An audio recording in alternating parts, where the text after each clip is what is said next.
সুপ্রিয় শ্রোতা বন্ধুরা, কেমন আছেন সবাই? নিশ্চয়ই ভালো।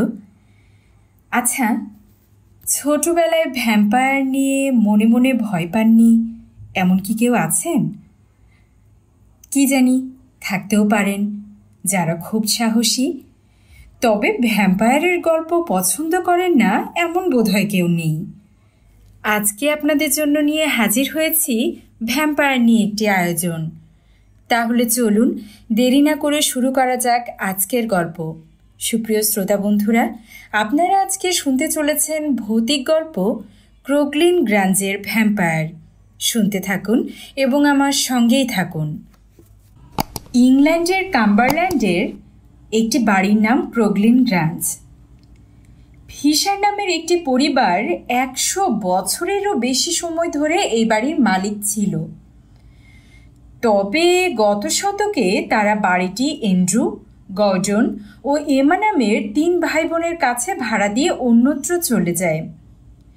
3 ভাই বোন খুব সহজেই সব কিছু গুছিয়ে নেয় এবং পাড়াপড়শির সঙ্গে তাদের সখ্যও গড়ে ওঠে। গ্রীষ্মের এক গরমের দিনে নোনা ধরা বাতাসে কাজকর্ম করা প্রায় অসম্ভব। তাই 3 ভাই বোন দ্রুত রাতের খাবার খেয়ে নিল। তারপর তারা এসে বসল বারান্দায় একটু ঠান্ডা বাতাসের পরশ পাওয়ার আশায়। আকাশে তখন পূর্ণিমার চাঁদ উঠেছে। লনবাগান স্নান করছে অমল ধবল জ্যোৎস্নায়। অনেকক্ষণ বসে গল্প করার পরে ওদের মধ্যে ক্লান্তি চলে এলো। তারপর ভেতরে গিয়ে তারা যে যার ঘরে চলে গেল। এমন গরম পড়েছে, ঘুমায় কার সাধ্য? জানালার ঝাপ খুলে রেখে বালিশগুলো স্তূপ করে তাতে হেলান দিয়ে বসল এমা। নিচতলার এই ঘরের জানালা দিয়ে দিব্যি চাঁদ দেখা যায়। এমা বসে বসে চাঁদের আলো উপভোগ করতে লাগলো। হঠাৎ তার মনে হলো দুটো আলোক বিন্দু যেন গাছের আড়াল থেকে উকি দিচ্ছে। এই গাছগুলো তাদের বাড়িটির লনকে গায়ের গির্জার কবরখানা থেকে আলাদা করেছে। প্রথমে আলোকবিন্দু দুটোকে জোনাকি পোকা বলে ভ্রম হলো তরুণী এমার, কিন্তু ওগুলো ক্রমে কাছে আসছে। মনে হলো কালো একটা ছায়ার সঙ্গে তারা যেন লেপ্টে আছে। চাঁদের আলো পড়া গাছের ছায়াও তো এটা নয়, তার চেয়েও কালো ছায়া। এমা আটকে উঠল। দেখল ওই ছায়াটা এগিয়ে আসছে তাদের বাড়ি লক্ষ্য করে। মাঝে মাঝে লোনের গাছের ছায়ায় হারিয়ে যাচ্ছে, তারপর আবারও উদয় হচ্ছে। যত এগোচ্ছে ততই আকারে বড় হয়ে উঠছে অশুভ ছায়াটি এবং ক্রমে কাছে আসছে, চলে আসছে আরও আরও কাছে। ভয়ে কাঠ হয়ে গেল এমা। গলা ফাটিয়ে চিৎকার দিতে চাইল, কিন্তু গলা শুকিয়ে যেন মরুভূমি। একটু রা বেরোল না তার কণ্ঠ দিয়ে।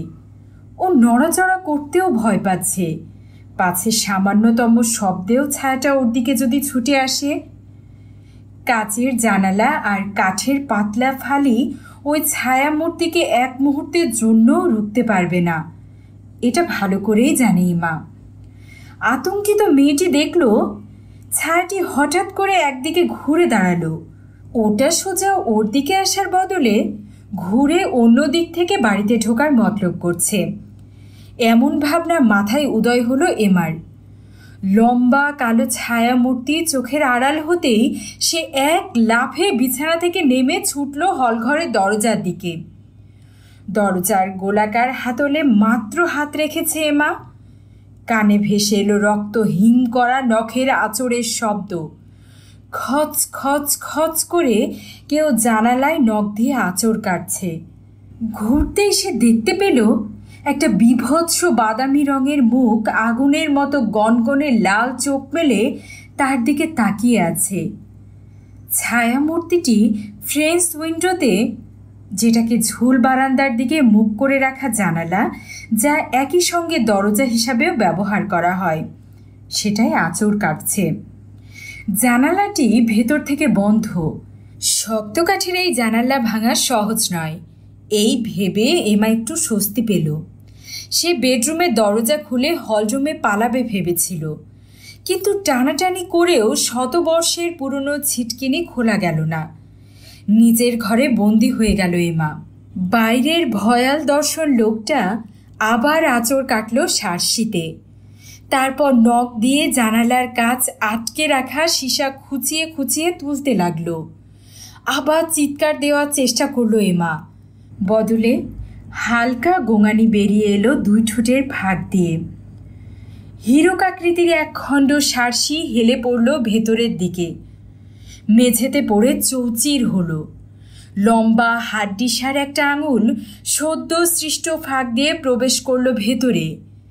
জানালার ছিটকিনি খুঁজে পেতে একটানে খুলে ফেলল। এমা এক লাফে বিছানার উপর উঠে পড়ল ক্লোজেটের ভেতরে ঢুকে পড়ার আশায়। কিন্তু তার আগেই ভৌতিক মূর্তিটা লাফ মেরে ঢুকে পড়ল ঘরে। লম্বা লম্বা আঙুল দিয়ে ওর চুলের মুঠি চেপে ধরল।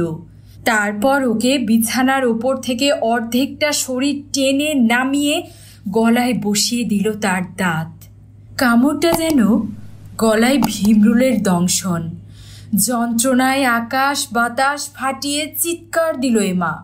কুৎসিত মুখটাকে দুই হাতে ঠেলে সরিয়ে দেওয়ার চেষ্টা করতে লাগলো ও গলার ওপর থেকে। শুনতে পেল ওর ভাইরা চিৎকার করছে এবং দরজায় দমাদম আঘাত করছে। ওদের সাড়া পেয়ে দানবটা এমাকে ছেড়ে দিয়ে জানালা খুলে ছুটে পালালো।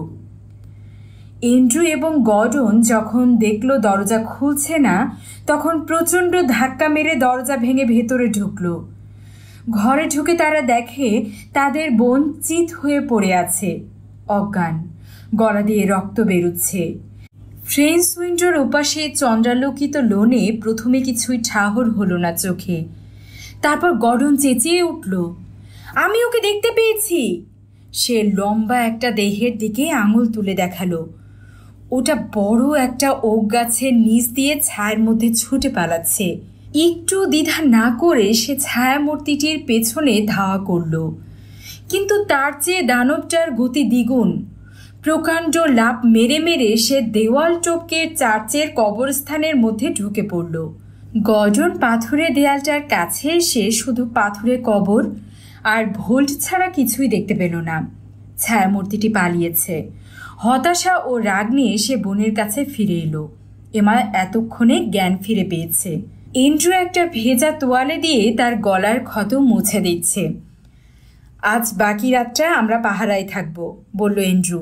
কাল সকালে ট্রেনেই চলে যাব লন্ডন। কি বলছো এন্ড্রু ভাইয়া? এই তো গর্ডন ভাইয়া এসে পড়েছে, বলল এমা। তুমি কি দেখতে পেয়েছো কে আমাকে হামলা করেছিল?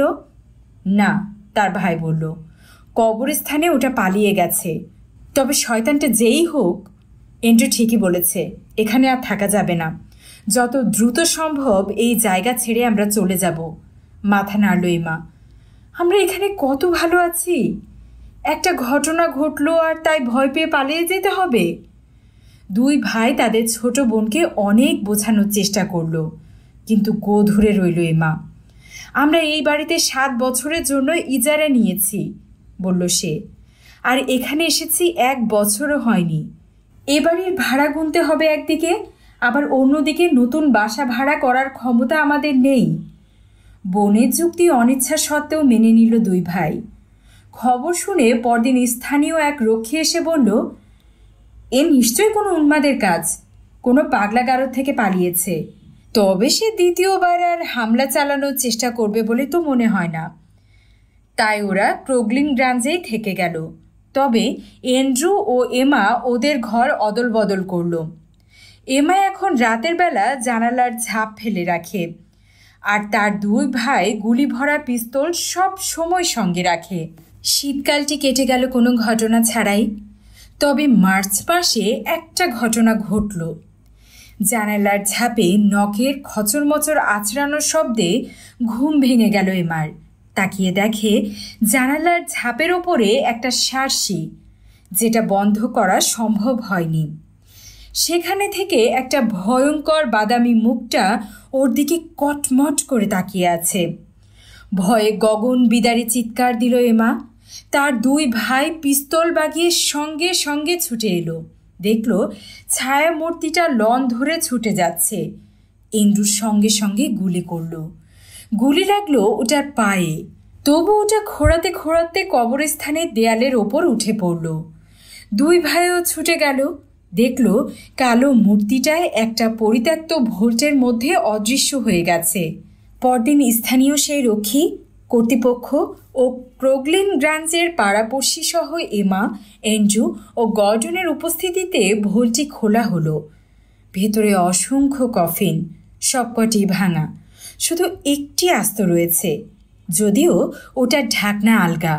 এন্ড্রু আর গর্ডন কফিনের ঢাকনা তুলল। আটকে উঠল এমা।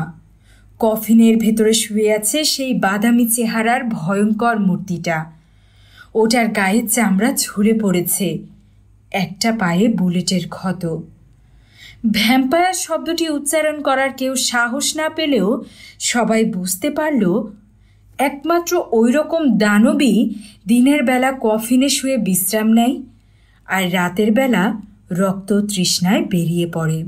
তারা ভ্যাম্পায়ারটার বুকে কাঠের গোঁজ ঢুকিয়ে দেওয়ার পর লাশটা পুড়িয়ে ফেলল।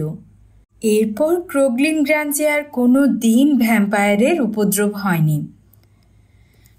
আপনারা শুনছিলেন ছোট গল্প ক্রোগলিন গ্রাঞ্জের ভ্যাম্পায়ার, শুধুমাত্র এবং শুধুমাত্র গল্পমালা বাই লিজা অডিও বুক চ্যানেলে। গল্পটি আপনাদের কেমন লাগলো অবশ্যই আমাকে জানাবেন। আমার পড়া গল্প যদি আপনাদের পছন্দ হয়ে থাকে তাহলে লাইক এবং সাবস্ক্রাইব করতে ভুলবেন না যেন। আমি চাই আমার এই ছোট স্বপ্নটাকে অনেক দূর এগিয়ে নিয়ে যেতে। এটি আপনাদের সাহায্য ছাড়া সম্ভব নয়। তাই আমার সহযাত্রী হিসেবে আমার পাশে থাকুন, আমাকে সাহায্য করুন। আপনারা ভালো থাকুন, সুস্থ থাকুন, নিজের যত্ন নেবেন, নিজের আপনজনদেরকে যত্নে রাখবেন। আমাকে অবশ্যই দোয়ায় রাখবেন। আল্লাহ হাফেজ।